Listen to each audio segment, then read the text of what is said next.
Olá, bem-vindos ao Estudo em Casa e bem-vindos à leitura e escrita do ensino secundário. O meu nome é Maria João Covas e, como é habitual, sou eu que vos vou acompanhar neste bloco pedagógico. Hoje vamos falar de literatura fantástica e, por incrível que pareça, vamos falar de literatura fantástica portuguesa. Vamos falar do que é literatura fantástica, da definição de literatura fantástica e depois, como já perceberam por o decor pouco habitual, vamos ter convidados e vamos falar sobre autores portugueses de literatura fantástica.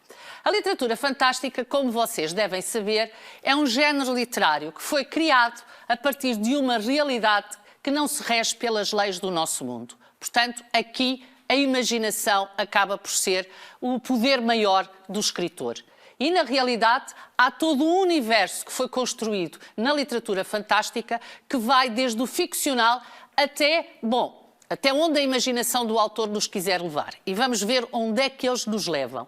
E, finalmente, o Jorge Luís Borges, um grande escritor, diz que a casualidade de caráter mágico liga os acontecimentos no decorrer de uma narrativa. E o mágico não é só as fadas, as bruxas. O mágico pode ser outras coisas. Se repararem, a primeira grande definição de literatura fantástica vem de um senhor chamado Todorov, que dizia que um acontecimento fantástico só ocorre quando há a dúvida se esse evento é real, explicado pela lógica, ou sobrenatural, ou seja, regido por outras leis que desconhecemos. Esta era a definição de literatura fantástica. Mas o que acontece é que os autores e os leitores são quem mais ordena e hoje passou-se a permitir tudo aquilo que não tem a ver com a nossa realidade.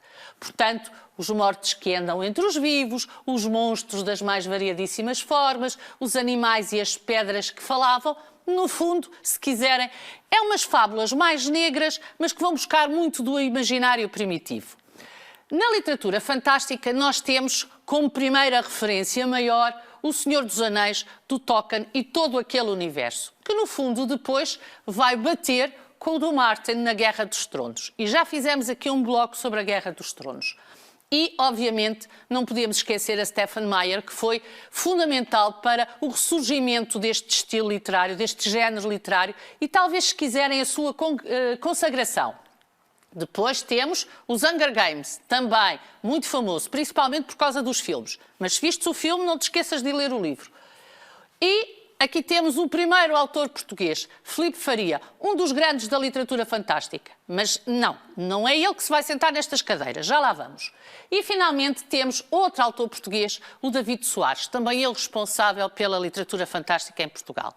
E vocês dizem, ok, e quem é que se vai sentar nessas cadeiras? Bom, duas pessoas, um homem e uma mulher. Uma mulher que nasceu em Sesimbra, um homem que nasceu em Lisboa. Uma mulher que se dedica à escrita e um homem que adora escrever.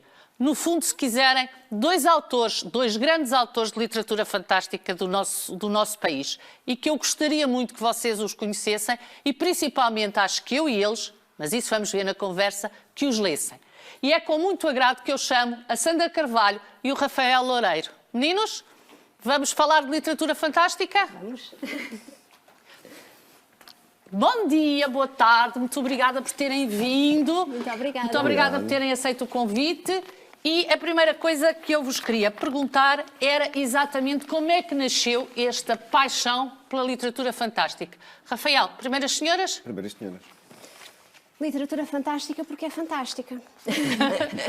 Pois. Eu cresci apaixonada por livros, mas como não tinha acesso a todos aqueles que gostaria, lia tudo aquilo que me vinha a parar às mãos. Isso fez com que eu desenvolvesse um enorme gosto por todos os géneros literários.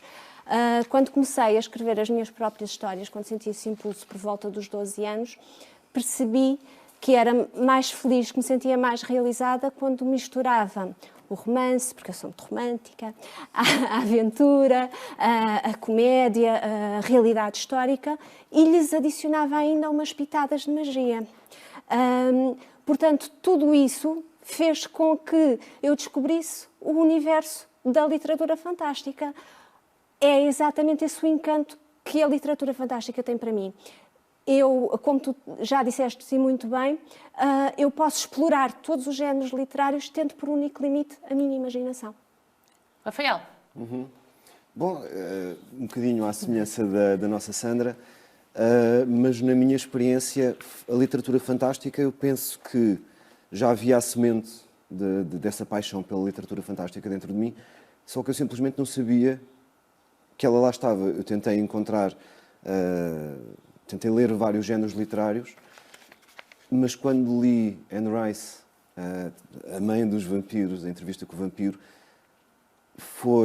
não foi custo nenhum, que até então ler era um bocadinho trabalhoso, e foi então quando li Anne Rice que disse, ok, não, eu descobri a minha paixão, descobri a minha praia.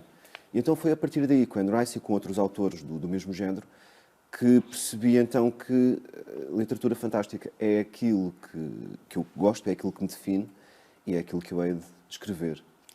Deixa-me só ir buscar aí uma coisa que eu acho que é importante, que é o facto de tu dizeres que ler era um custo até se descobrir o autor. Ou no meu caso foi o género. O género, ok. Portanto, é um mote importante, porque nós estamos a ser vistos por alunos, que ler é tentar até descobrir o género, até descobrir o autor. E a partir daí progredir para outras coisas. Tu progrediste para os vampiros, tu já foste para os druidas, já foste para as feiticeiras. Porquê os druidas e as feiticeiras? A minha mãe contava-me muitas histórias quando eu era criança. Eu tinha sempre lugar no colinho da minha mãe a ouvir histórias. E a maior parte delas eram baseadas em contos e lendas populares. Todo esse universo de cenários deslumbrantes, de florestas intermináveis e luxuriantes, atravessados por ribeiros de águas cristalinas, onde se viviam homens e mulheres com poderes mágicos, para mim eram fascinantes. E foi a partir dessas histórias que eu comecei a criar uma grande curiosidade sobre quem eram os druidas. E foi essas histórias que me fizeram ir fazer a pesquisa em livros de história sobre a civilização celta. E depois dos celtas seguiram-se os vikings. Por falares em druidas, eu tenho uma história muito engraçada, porque eu acho que o primeiro druida pelo qual me apaixonei foi o Panoramix, do universo do Asterix, criado por René Goscinny e Albert Uderzo. Sempre que imagino um druida, o Panoramix é a primeira imagem que me vem à cabeça, porque eu, para além da literatura fantástica, também sou uma amante de banda desenhada. Os teus vampiros são anteriores à Stephen Meyer. Seu a seu dono. Exatamente. Pronto. Sim. Portanto, foram publicados depois da Stephen Meyer, porque publica-se primeiro os estrangeiros e depois os nacionais, mas isso é discussão para outro sítio. Mas são anteriores. Porquê os vampiros? Por causa da Anne Rice? Também, sim. Mas antes de deixa-me só corrigir-te, talvez, sim. Eu já tinha feito uma edição em 2004. De autor. De uma edição de autor. E sim, foi de facto depois quando surgiu toda esta paixão pelos vampiros, todo este fascínio com a Stephenie Meyer. Então aí sim, depois então fomos publicados, fui publicado então pela editorial Presença. Porque os vampiros?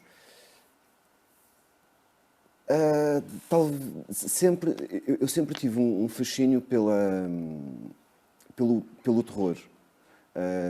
Talvez por causa da minha mãe, que deixava ver filmes de terror quando eu tinha 6 anos de idade e não devia, mas... Culpa das mães? Culpa das mães. E então cresci com essa paixão pelo terror.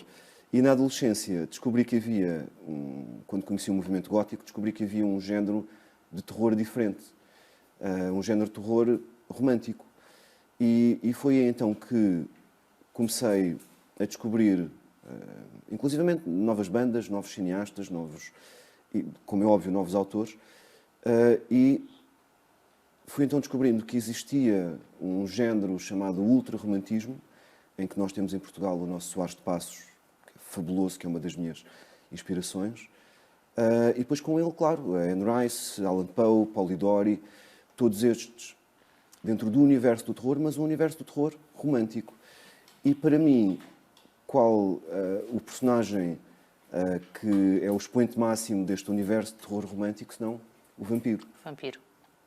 Estes foram os primeiros livros que vocês editaram, da Sandra, A Última Feiticeira, que é o primeiro volume da saga das Pedras Mágicas, e o Memória de um Vampiro, que é da trilogia Noturnos.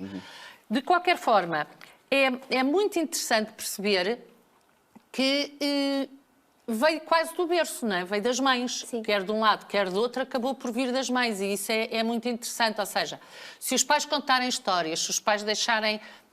Bom, não vamos dizer para verem filmes de terror, mas puserem aos filhos à disposição os livros, acabamos por ter leitores e por ter também escritores, certo? Boa.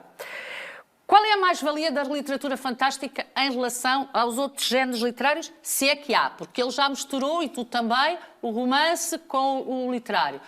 Tu tens uma trilogia que mistura a história com o fantástico. Tu também, neste último teu livro, andas por um universo ligeiramente diferente. E, portanto, de repente, nós passamos de... Permitam-me dizer uma coisa que vocês me vão os dois bater, mas pronto. Do universo fantástico puro e duro para incluir outros universos utilizando o meio do fantástico. A história e, no teu caso, um universo que mistura muito sentimento, muita fé neste último livro teu, muito misticismo, muita religião neste último livro. Portanto, qual é a mais-valia da fantasia e do fantástico em relação aos outros géneros, ou não há mais-valia e há comunhão? Há comunhão, no meu caso, porque aquilo que eu te disse há pouco, vou voltar a repetir. O universo fantástico permite-me misturar todos os géneros literários e eu, ao escrever, não conseguindo me decidir por um porque sou apaixonada por todos, é o que o fantástico me oferece, é a liberdade para escrever aquilo que me apetecer e criar, viajar para o passado, viajar para o futuro, criar cenários monumentais, construir personagens complexas, cheias de camadas, que para além, tu conheces bem as minhas personagens, para além de serem bastante estruturadas, homens e mulheres com as suas virtudes e com os seus defeitos, alguns deles possuem o dom da magia. E, além dessas personagens humanas, poder também ter a liberdade de criar feiticeiros, demónios, sereias, elfos, vampiros. É essa a grande mais-valia do fantástico. Nós não nos sentimos presos, sentimos-nos absolutamente livres quando estamos no nosso processo criativo. Sim, concordo plenamente. Fazia se calhar só mais uma chega que dentro da fantasia, tal como a Sandra estava a dizer, nós conseguimos encontrar tudo.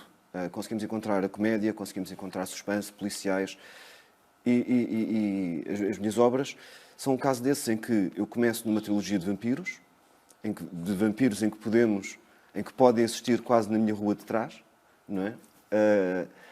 Passo para uma fantasia num policial distópico que se passa daqui a 100 anos e regresso outra vez num outro livro, numa outra história, que se volta a passar no tempo atual, ligado à religião, ligado ao misticismo, como estavas a dizer. E a fantasia tem tanto potencial que todas estas obras estão ligadas num único universo fantástico. No meu caso é o universo Noturnos. Portanto, todas elas fazem parte do mesmo universo, há personagens transversais, e eu penso que isto seja só possível, na minha opinião, na fantasia. Ligarmos todos estes universos num só mundo. A Sandra foi buscar a história. Sim. E a história de Portugal. Sim. Que foi um desafio. Eu gosto muito das tuas pedras mágicas, mas tu já sabes que eu tenho um carinho especial por esta trilogia da história da descoberta dos Açores. Sim. Eu sei que te disseram para não a escreveres. É verdade. Importas-te contar? Aquilo que me disseram foi: Sandra, não vás por esse caminho, não se brinca com a história de Portugal.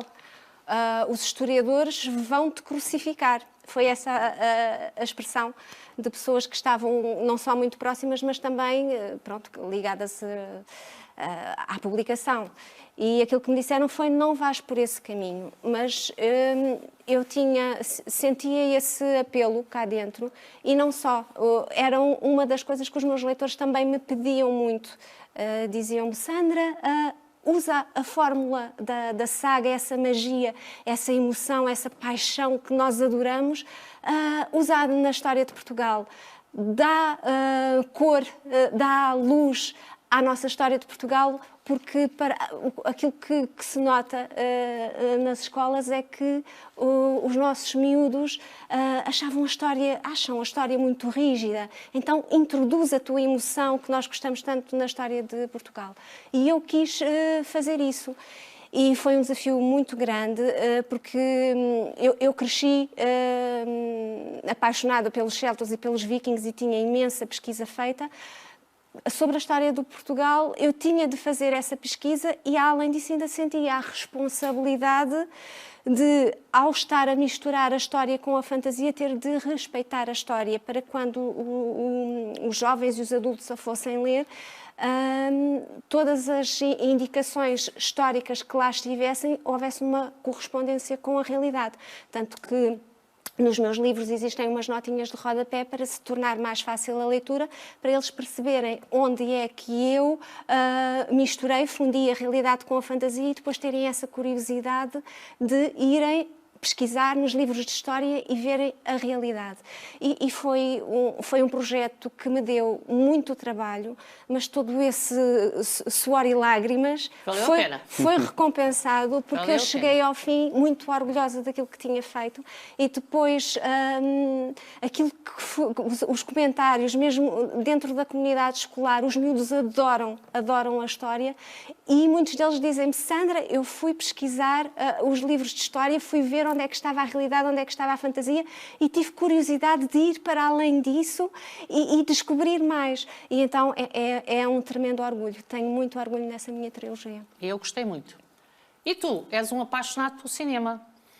Sim. Paralelamente à escrita, tens todo aquele universo do Noturnos. Em que medida é que se parte das séries, e estou a pensar, por exemplo, nos filmes do Senhor dos Anéis ou na Guerra dos Tronos, em que medida é que, e estamos a falar com miúdos, para adolescentes, em que medida é que se pode partir daí para depois o livro? O que é que se ganha com o livro? E sendo um apaixonado pelo filme, Sim, fazes pequenas curtas-metragens dentro do teu universo, o que é que eles ganham em ler os livros? Portanto, eu vou confessar algo que acho que só confessei uma vez numa entrevista. Eu fui um leitor muito tardio. Eu primeiro gostei de escrever e depois então é que me apaixonei pela leitura. Porquê? Porque é muito mais fácil nós vermos um filme, até mesmo em termos neurológicos. O nosso cérebro é ativado em partes quando nós estamos a ler, que não é ativado quando nós estamos a visualizar um filme. Portanto, só em termos neurológicos nós ganhamos muito mais em ler. Claro que ler também ganhamos em termos de linguagem, ganhamos um vocabulário muito mais rico do que vermos um filme. Em relação à tua pergunta diretamente, começar num filme e passar para um livro é excelente, porque nós, um bocadinho à semelhança, como eu estava a dizer, eu acho que nós temos, para nos apaixonarmos pela leitura, nós temos que descobrir um tema, de facto, que nos puxe, temos que descobrir a nossa praia, um género fantástico, um policial, um romance histórico. Uma história de amor. Uma história de amor. E os filmes, se nós efetivamente gostarmos muito de um filme, tal como tu mostraste, os Hunger Games, os Jogos da Fome, se nós gostamos desse filme, então vamos ler o livro, porque o livro é tão mais rico e é tão mais visceral e é tão mais... E nós temos, lá está, o facto de desenvolvermos e de serem ativadas partes do nosso cérebro que não são ativadas, nós vamos desenvolver muito mais emoção, vamos desenvolver muito mais a criatividade e, tudo bem, já podemos saber como é que acaba a história, mas tal como diz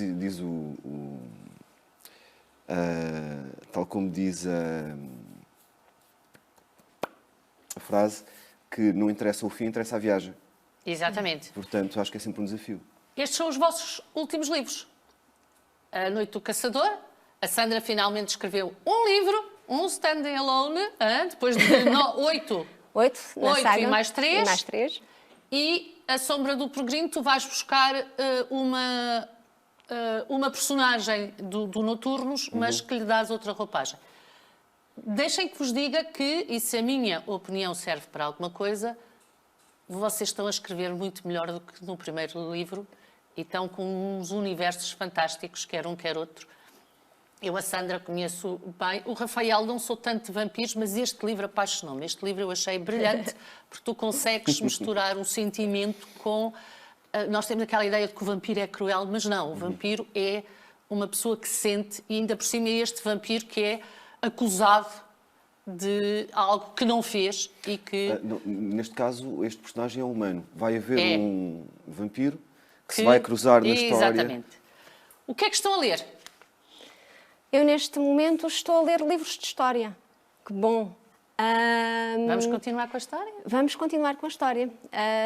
Estou a fazer pesquisa para o meu próximo projeto.